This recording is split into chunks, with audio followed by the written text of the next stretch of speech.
Hello, everybody, and thank you for tuning into the Liberty Report. With me today is Daniel McAdams, our co-host. Daniel, good to see you. How are you this morning, Dr. Paul? Good. I hope you've recovered from our conference in Houston. That was a very nice turnout. And, It was I great. found out that a lot of people who watch this program also came to our conference. So, Exactly. yeah, it was very good. was a You know, and that had to do with the drug war, and we had a positive statement that we were sort of winning that war. But today we're going to talk about a potential war and a war against our foreign policy, and we're not doing so well there. And want to talk about the rocket that hit in the green zone on Sunday night. Yeah. And it probably was aimed at the embassy. It didn't hit the embassy, but these are not that accurate of rockets. But they did this in the fall. We shouldn't be too surprised that there's somebody that's annoyed by that embassy. And the embassy, of course, is a monster. It is probably the center for it's the center for the whole foreign policy that we have for our empire, because it's so huge. It's by far the largest embassy in the whole world.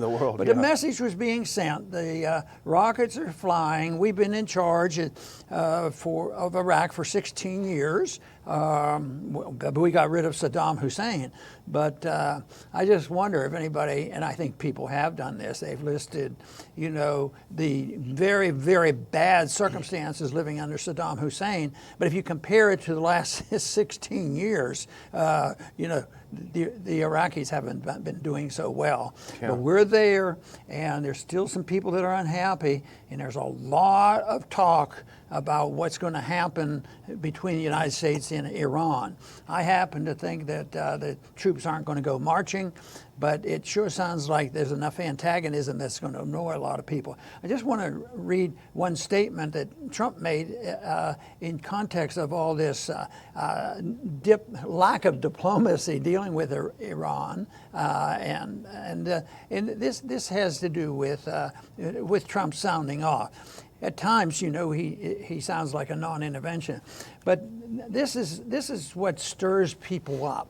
And Trump says, if Iran wants to fight, that will be the official end of Iran.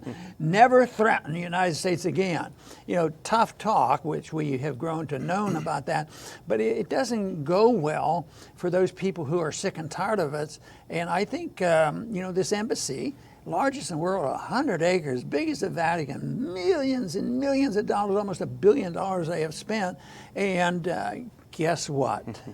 The Iraqis are going to have a vote, I believe, at the end of this week to kick out the American personnel, the military, because they know about the war drums beating, and they don't want to be there. Yeah. Maybe some of them even remember the war we instigated, even though we supported Saddam Hussein when he fought for 8 or 9 years against the Iranians, which was a totally worthless war. 1 million people died, and so they know not to get involved.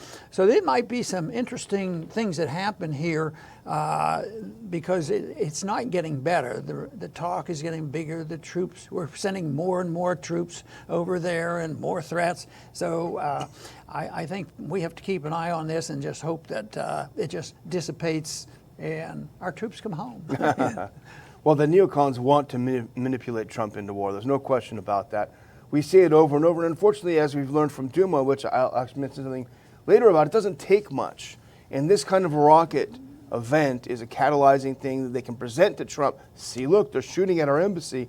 But the fact of the matter is, it was late Sunday that this Katyusha rocket that was manufactured in the Soviet Union at first was fired. No one claimed responsibility. There were no casualties. It was fired from an open field in the general direction of the green zone, which is not just the U.S. embassy, but all the foreign embassies in that area. So it wasn't like a rocket strike on the embassy, but it was certainly, if it was an attack, it wasn't a very good one. The Wall Street Journal just came out with a piece where the pro-Iran militias in Iraq, who you would think we would be blaming, they have condemned the rocket attack and, you know, declined to say that they had any part in it, so they're not in favor of it. So I guess the people that are agitating for war might have been willing to promote something like this, and we've been known to do this. But we haven't heard from Bolton. But Bolton, if he thought it served the purpose of bringing the conflict, much closer, that he could participate in there. So often, it's the lies that are told and the march to war, and I don't know how anything could be as bad as what we listened to for a year and a half, trying to get the American people to support the war against Iraq, and what a tragedy that was. But here, they're working on it. I don't think we're at that point because we don't have, we're not going to go in there with 120,000 troops and invade. We might start bombing people, and more so than we do now. But they're not ready for that. But it's so unknown. Who knows? What incident might be. If this is a false flag, it was a minor one. What happens if it's a big one? And what happens if some Americans get killed? Trump is, as much as he pretends that he's a non-interventionist, he doesn't mind threatening like one of the very toughest interventionists possible, which means that he tends to lose some credibility. And some of that is okay because our foreign policy loses credibility.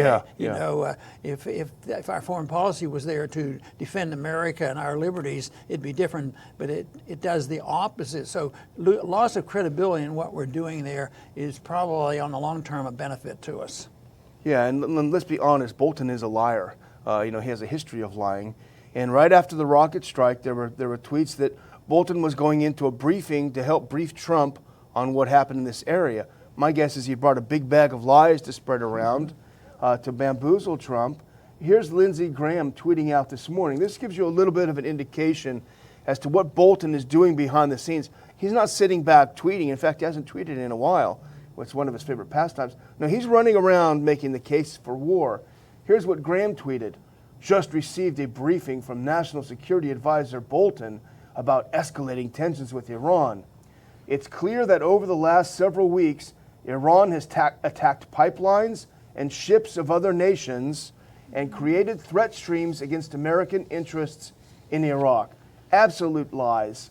The pipelines were attacked by the Houthis, who is not Iran. And who were they attacking? That was a defensive attack against the Saudis, who were fighting a war of aggression against them. The ships that had been mysteriously damaged, we have no idea who's behind it. No one has come out and said that Iran is behind it. So he is peddling a pack of lies to all too willing recipients like Graham and others around D.C. Well, he must know something about politics because he generally gets on quite frequently to discuss his viewpoints, and he's defended in the mainstream media. Yeah. He gets that. But we don't have very many people out there trying to explain this and put it in a proper perspective. But the hawks get the attention because guess what? There's a military-industrial complex out there, and that's who's really running the show, and they're in cahoots with the media. In fact, it seems that the president himself understands that. Here's an amazing little minute of him on Fox News, if we can run the video. I hope this is the real Trump. If I can solve things economically, that's the way I want it. So you can reassure people you're not looking for some kind of conflict in Iran. And well, I'm the one that talks about these wars that are 19 years and people are just there. And don't kid yourself, you do have a military-industrial complex. They do like war. In Syria with the caliphate. So I wipe out 100% of the caliphate. That doesn't mean you're not going to have these crazy people going around blowing up stores and blowing up things. These are seriously ill people. I don't want to say, oh, they're wiped out, ISIS. But I wiped out 100% of the caliphate. I say I want to bring our troops back home. The place went crazy. They want to keep, you have people here in Washington. They never want to leave. I say, you know what I'll do? I'll leave a couple of hundred soldiers behind. But if it was up to them, they'd bring thousands of soldiers in. Someday people will explain it. Well, this is an but example. you do have a group, and they call it the military-industrial complex. They never want to leave. They always want to fight. There we go. Yeah, I was wondering as I watched that the first time. We made a little joke last week, wondering if Trump is watching the show. I don't know. We were half joking, but when we watch this, I do wonder. So. Well, I hope it follows through with policy changes. So that's what we have to wait for. But it's interesting what he said. You know, he said, hey, there is a military-industrial complex. They want war, war, war. That's all they want. I said we want to get out of Syria, and they won't let me. I mean, is he playing us? Is it how he feels? Well, or does it matter? It's so routine because I've seen the comparison of the Bush statements before he became president. You know, no nation building and mind our own business. Humble and foreign policy. Humble foreign policy. And the lies were told, and then everything was switched around as soon as they got in. And Trump does the same thing. So the total inconsistency is, you know, and we talk about Pompeo and Bolton. These guys are real determined. Yeah. And a lot of people try, and we do at times, try to give Trump a little credit, say, you know, I don't think his heart is really in this. I don't think he really wants to have a war. But the perceptions then have to be completely bizarre. If he doesn't want to have a war and doesn't want to have a conflict, why does he have this absolute obsession about the destruction of Iran? Yeah. And why in the world would he have the advisors that he have? How could they be advisors? Yeah. Unless he wants to play this game where we have the advisors out there to appeal to maybe it's all politics, to appeal to the hawks, the people who like hawkishness in the government, and they vote for you for that reason. At the same time, he can come in and bring sanity to it and back these guys off. He sort of does it at times. Well, even like, a week or so ago, he said, maybe I have to rein in Bolton. Yeah. You know? So I like it better when you have a policy, you know what it is, and you stand for it. And even if it's a policy that people don't agree with, the world would be better off. You know, the dictators of the world sort of stood their ground. And maybe that's the reason that a person like Saddam Hussein lasts for a long time until they cross us, you know, and then there's a problem.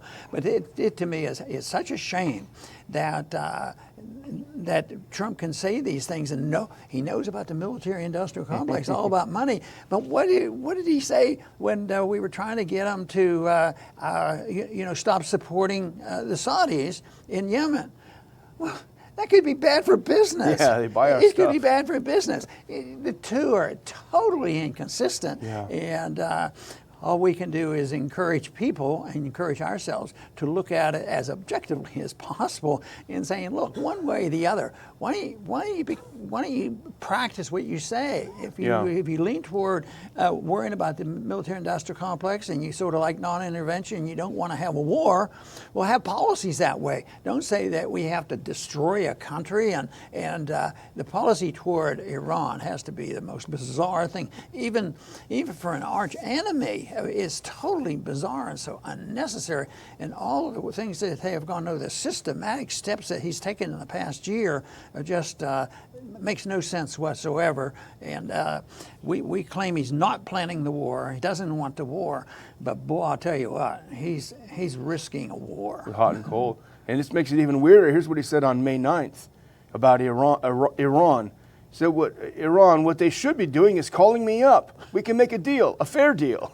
But you know, we asked a question back about a year ago when supposedly Assad gassed his own people in Duma. And we said, why would he do that at that time? He was just on the verge of defeating the jihadists, of the radicals. He was just on the verge of taking it back. Why would he risk the entire world turning against him just at that moment? And you kind of have to ask the same question about Iran in this case. And I think this is the weakness in the neocons' manufactured case for war.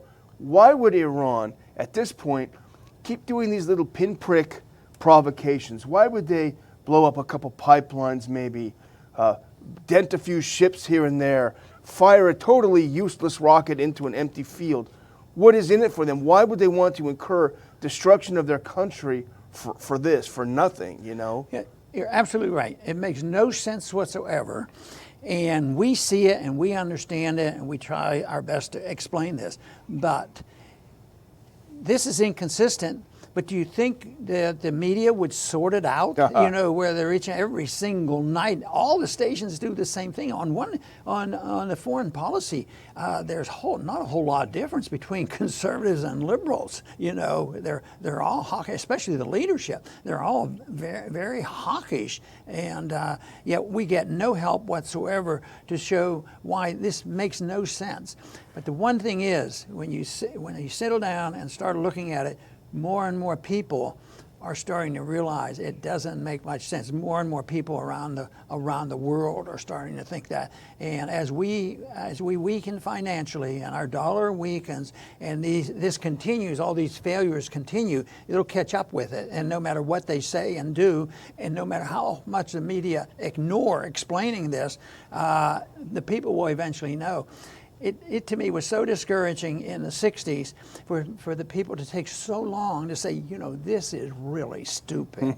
And how many people had to die to do it. I just wish that we could contribute enough to this so people would make the decision of the disastrous effects of these contrived wars before they start. Yeah. You know, that's the whole thing. But the fact that whether they're a Republican or a Democrat running for president, they all say the same thing. They always promise a better foreign policy. Yeah. And I sort of work on the assumption, and you can make the case for the person that talks more about peace than war tends to win the election. Yeah. You know, and Trump was an example of that. And Yeah. Bush did he knew what to say. And then they get in and they say, how do I become one of the great presidents of the world? We have to have a war, you know, and then they go and find one. That's right. You know, you talk about the media. Here's the media in a nutshell. And I don't have the exact quote, but I saw a headline that Drudge had up about Trump and the whole Iran thing. Here's the essence of what the media headline was about Trump and Iran. After threats, Trump risks looking weak if he does nothing. You know, this is what the media does. He risks looking weak. You better get out there. You've been threatening. You better do something. So, but anyway, I want to follow up on what Dr. Paul opened with, which is our conference on Saturday. It was a great success. The only problem we had was that every seat was full. There was nowhere to sit.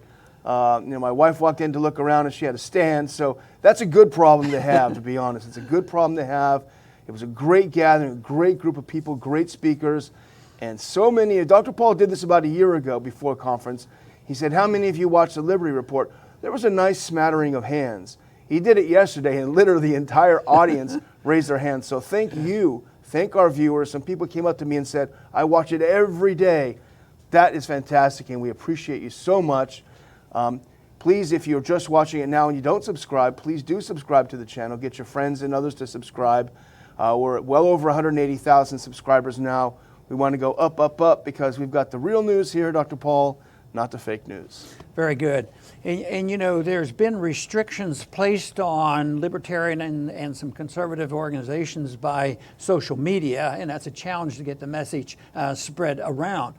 But the individuals who watched the program, who came to the conference, just think everybody has a mailing list. Everybody has an email list. So I think it's easy to spread that so the numbers can be even much greater than we have. But we have to get people to help out. And the message, it used to be one-on-one. There's still a lot of that. And when you compare what we do to the massive media, you know, it is a one-on-one deal. But we like to increase that, and that would be to spread this message. Each individual has the responsibility to do that if they think the message is worthwhile. But there is no doubt in my mind from having attended our conference, and it was not on foreign policy, but it involves foreign policy because it dealt with the war on drugs, and it involves the CIA, and it involves much of our borders. So, but it was a domestic issue as well.